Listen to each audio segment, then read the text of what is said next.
Yun mga ka-Dicer, isang magandang araw muli sa inyong lahat. Sagot po muli tayo sa isang comment ng ating subscriber sa ating YouTube channel. Sir, ano po ba ang isusuot kapag ka po nag-orientation sa supermarket? So magandang tanong, lalong lalo na sa mga baguhan na namang merchandiser.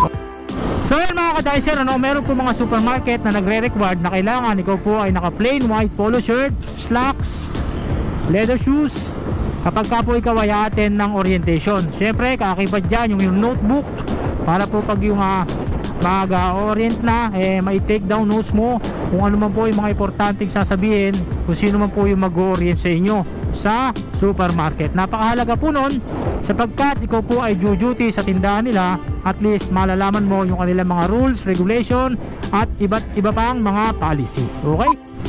May mga tindahan naman na pinapayagan na freestyle lang, civilian, okay na yan, maong, sapatos, wag lang naman po nakachinelas, bawal po yun, bilang sa pag-attend ng ating orientation. So syempre pagkatapos po ng orientation, dapat itanong mo ng lahat ang iyong mga questions nang sa gayon malinawan ka, kasi mahirap po yung pag tinanong kayo, okay na po ba lahat? Klaro na, wala nang tanong. Pag may sumagot dyan ng yes, so ikaw nahiya ka. Tapos pag nag-duty ka, may mali kang nagawa, sabihin sa'yo, umattend ka ng orientation na, hindi ka nakinig, di ba po? So napakahalaga po nang meron po tayong question or paglilinaw, lalong lalo na kung nalabuan po tayo dun sa mga nai-orient sa atin. Okay?